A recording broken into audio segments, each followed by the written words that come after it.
Te voy a contar algo que no deberías escuchar después de medianoche, porque una vez que lo escuches, ya no podrás fingir que no lo sabes.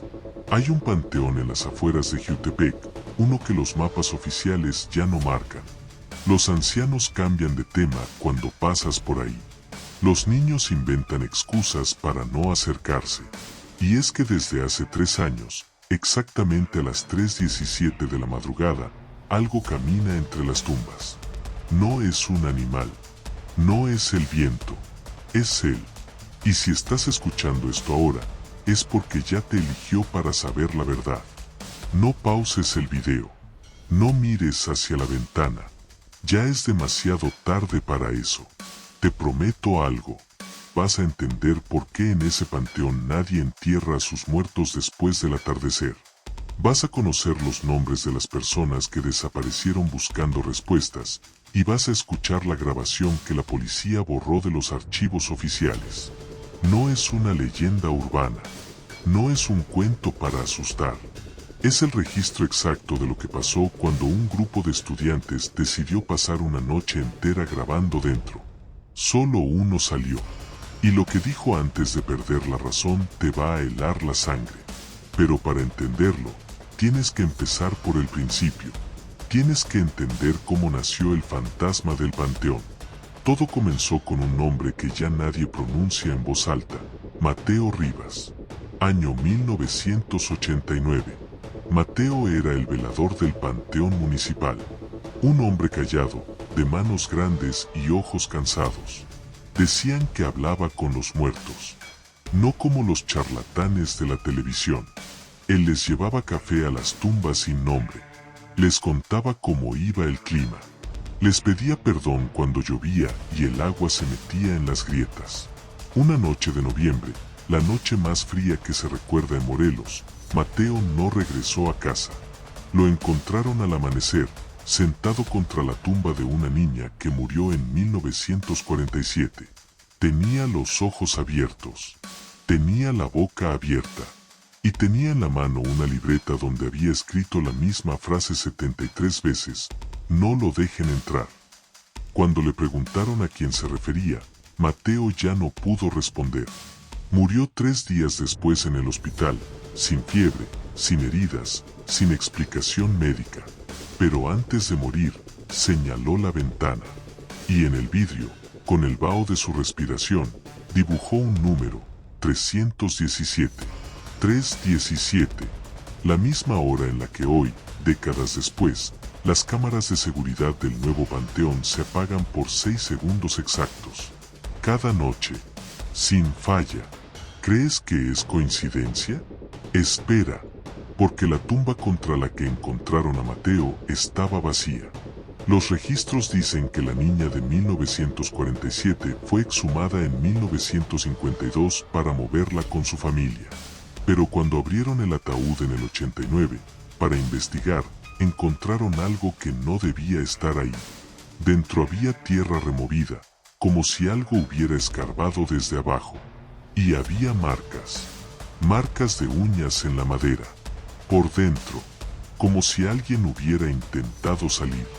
El forense lo archivó como vandalismo. Cerraron el caso, pero el ayudante del forense renunció a la semana. Se fue del estado, y antes de irse le dijo al sacerdote del pueblo: lo que sea que estaba en esa tumba no era humano, y ya no está ahí. Desde esa noche, el panteón cambió. Los perros dejaron de acercarse al muro perimetral. Las flores se marchitaban en 2 días, incluso las de plástico. Y los veladores nuevos duraban semanas antes de pedir cambio de turno. Todos reportaban lo mismo: pasos. A las 3:17. Pasos que no venían de ninguna parte y que se detenían justo detrás de ti. Si volteabas, no había nada. Si no volteabas, sentías un aliento frío en la nuca.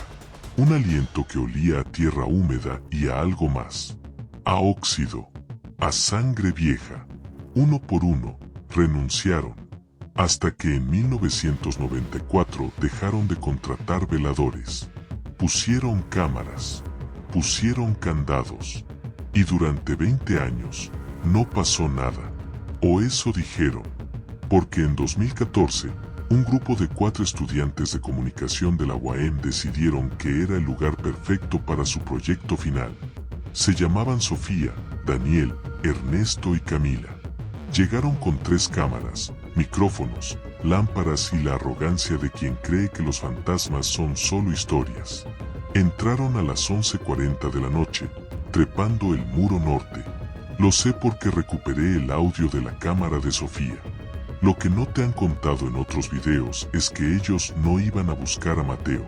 Iban a buscar algo peor. Ernesto había encontrado en la hemeroteca un artículo de 1947, el año en que murió la niña. El artículo hablaba de una serie de desapariciones. 7 niños en 3 meses. Todos encontrados días después, dormidos en sus camas, sin recordar nada. Excepto una cosa.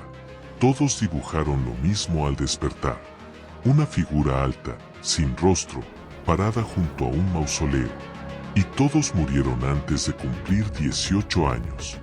De causas diferentes. Accidentes. Enfermedades. Uno se cayó de una azotea. Pero todos murieron. La última en morir fue la niña de la tumba vacía. Tenía 11 años. Su nombre era Inés. Los 4 estudiantes montaron su base frente al mausoleo más antiguo del panteón, el de la familia de la Cruz. Un edificio de piedra negra, sin ventanas, con una puerta de hierro que lleva sellada desde 1950. A las 1:06 de la madrugada, la temperatura bajó 8 grados en 4 minutos. Lo registraron los termómetros. A la 1:42, Daniel juró que vio una sombra moverse dentro del mausoleo. Revisaron la grabación. No había nada. A las 2:30, Camila empezó a llorar. Dijo que escuchaba a alguien decir su nombre. Su nombre completo, Camila Estrada Villalobos. Nadie más lo sabía, ni sus amigos. Sus papás la llamaban Mila desde niña. En la grabación, durante 12 segundos, se escucha un susurro. No se entiende, pero si bajas la velocidad al 40% y amplificas el audio, se escucha claro: Camila, te estaba esperando. Ella apagó su micrófono. Quiso irse. Los otros la convencieron de quedarse. Ese fue el primer error. El segundo error fue a las 3:09. Faltaban 8 minutos para las 3:17. Ernesto puso una grabadora vieja sobre la tumba de Inés. Dijo que era para capturar psicofonías. La dejó ahí y regresó con los demás. En el video, ves la grabadora sola. Ves la tierra. Ves las lápidas. Y ves cómo, a las 3:14, la tierra sobre la tumba de Inés empieza a moverse. No es el viento. No hay viento esa noche. La tierra se levanta, como si algo respirara debajo. A las 3:17 en punto, todas las cámaras se apagan. Todas. Al mismo tiempo. Durante 6 segundos. Cuando vuelven, la grabadora ya no está sobre la tumba. Está en la mano de Sofía. Y Sofía está de pie frente al mausoleo de los de la Cruz. No recuerda haberse movido. En la grabación recuperada de la grabadora, hay 6 segundos de estática. Y luego, una voz. No es de ninguno de ellos. Es una voz de hombre, arrastrada, como si hablara con la boca llena de tierra. Dice una sola frase: ya abrieron la puerta. Cuando los chicos revisaron esa grabación a las 3:25, la puerta del mausoleo tenía el candado tirado en el suelo. El hierro estaba doblado hacia afuera, como si algo hubiera empujado desde dentro. No entraron. Querían, pero el aire que salía de ahí los hizo vomitar. Camila describió el olor como un animal muerto dentro de un refrigerador descompuesto. Decidieron irse. Tomaron sus cosas. Contaron las cámaras. 1, 2, 3. Contaron personas. 1, 2, 3. Faltaba Daniel. Lo llamaron. Silencio. Lo buscaron con las lámparas entre las tumbas. Nada, hasta que Sofía miró hacia el mausoleo. La puerta estaba entreabierta, y desde la oscuridad, una mano se asomaba. Les hacía señas para que se acercaran. Era la mano de Daniel. Tenía su reloj. Tenía su cicatriz en el nudillo. Pero Daniel estaba parado junto a Ernesto, pálido, diciendo: yo no soy, yo estoy aquí. Entonces, ¿quién estaba moviendo esa mano desde dentro? Aquí es donde la historia se rompe, porque lo que pasó en los siguientes 11 minutos no está en ninguna cámara. Las 3 dejaron de grabar a las 3:31.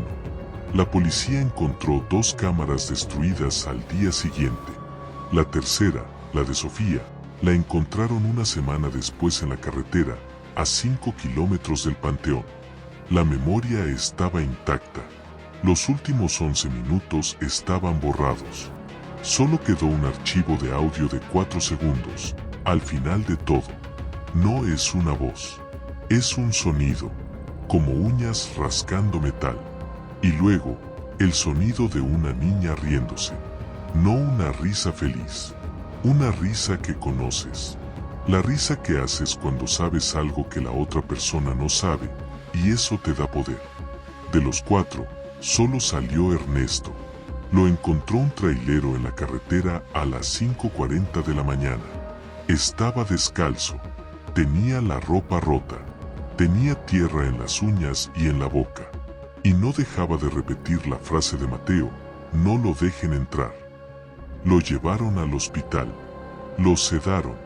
Cuando despertó, 12 horas después, pidió una hoja y una pluma. Escribió un dibujo. Era el mausoleo de los de la Cruz, pero con un detalle que no existe en la vida real. En el dibujo, la puerta estaba abierta, y adentro, parado en el umbral, había una figura alta, sin rostro, y junto a él, tomada de su mano, estaba la silueta de una niña. Abajo escribió un nombre, Inés, y luego escribió otro, Camila. Después de eso, no volvió a hablar. Hoy vive en un hospital psiquiátrico en Cuernavaca. Dicen las enfermeras que cada noche, a las 3:17, se sienta en la cama y mira a la puerta de su cuarto. Y sonríe, como si esperara visita. ¿Y los otros 3? La policía nunca los encontró. No hay cuerpos. No hay rastros. El caso sigue abierto como personas no localizadas. Pero hay algo que la policía no incluyó en el reporte. Algo que encontré hablando con el primer oficial en llegar a la escena. Cuando entraron al panteón al amanecer, la puerta del mausoleo de los de la Cruz estaba cerrada, con un candado nuevo. Un candado que no estaba en el inventario del panteón. Y sobre la tumba de Inés, había 4 flores frescas. Flores de cempasúchil. En abril. Flores que no crecen en abril. Y junto a las flores, estaba la grabadora de Ernesto. Adentro, una sola grabación nueva. Dura 3 segundos. Es la voz de Camila. No está gritando. No está llorando.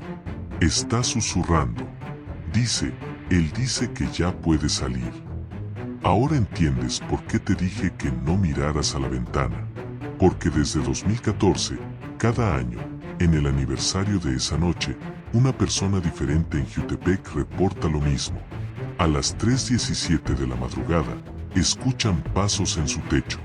Pasos que van de un lado a otro, como buscando una entrada. Y justo antes de que salga el sol, escuchan que tocan su puerta. 3 toques. Lentos. Cuando abren, no hay nadie. Solo encuentran una flor de cempasúchil en el piso. Y tierra.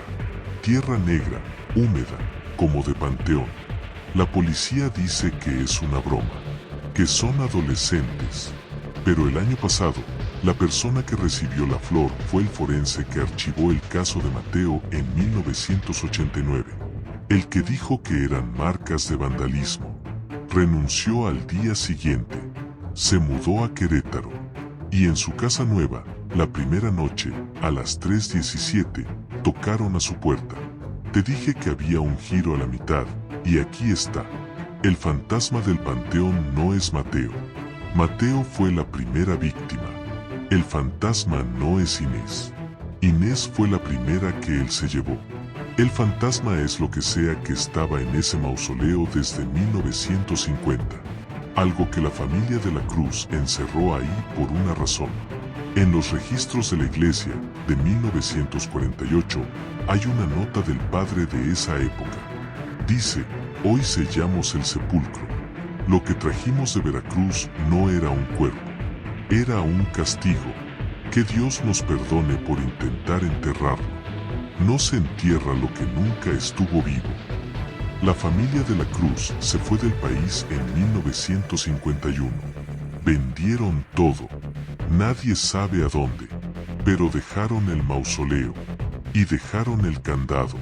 Y durante 39 años no pasó nada.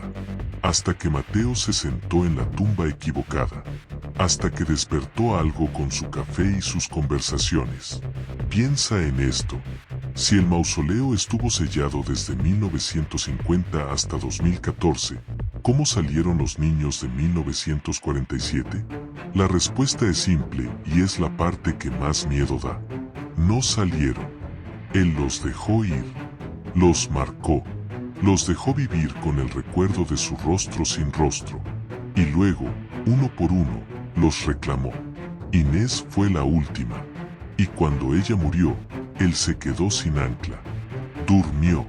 Hasta que Mateo lo llamó sin querer. Hasta que Ernesto abrió la puerta con su grabadora, con su incredulidad, con su curiosidad. Los fantasmas no abren puertas. Las personas lo hacen. Nosotros los dejamos entrar. Cada vez que dice su nombre, cada vez que cuenta su historia, cada vez que te pregunta si es real, le das fuerza. Y aquí viene la parte que te prometí. La grabación que la policía borró. Yo tengo una copia. Me la dio el hermano de Ernesto antes de que él dejara de hablar. Son los últimos 4 segundos de la cámara de Sofía, antes de que se apagara para siempre. No te voy a poner el audio, porque si lo escuchas, él sabe dónde estás. Pero te voy a decir que se oye. Se oye la voz de Daniel, diciendo corran. Se oye la voz de Camila, diciendo no es Daniel. Se oye la risa de la niña. Y se oye una cuarta voz. Una que no es de ninguno de ellos.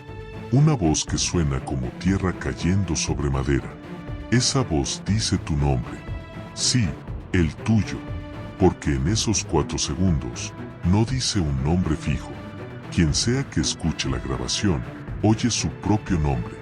Por eso la borraron. Por eso Ernesto no habla. Porque la escuchó completa. Y desde entonces, a las 3:17, él contesta cuando lo llaman. Ahora mismo, mientras terminas de escuchar esto, son casi las 3 de la mañana. En 17 minutos, será la hora. La hora en que las cámaras se apagan. La hora en que la tierra respira. La hora en que él camina. Te estarás preguntando si todo esto es real. Si el panteón existe. Si puedes ir a comprobarlo. Puedes. Está a las afueras de Jutepec. El muro norte sigue bajo. La puerta del mausoleo de los de la Cruz sigue ahí. Con un candado nuevo. Pero te advierto algo. Las últimas 3 personas que fueron a demostrar que era falso subieron su video a YouTube. Los 3 videos duran exactamente 6 minutos con 6 segundos. Y en los 3, a los 3:17, la pantalla se pone negra. Cuando vuelve, el que graba está solo, mirando a la cámara. Y susurra, ya abrieron la puerta. Después, los canales no vuelven a subir nada.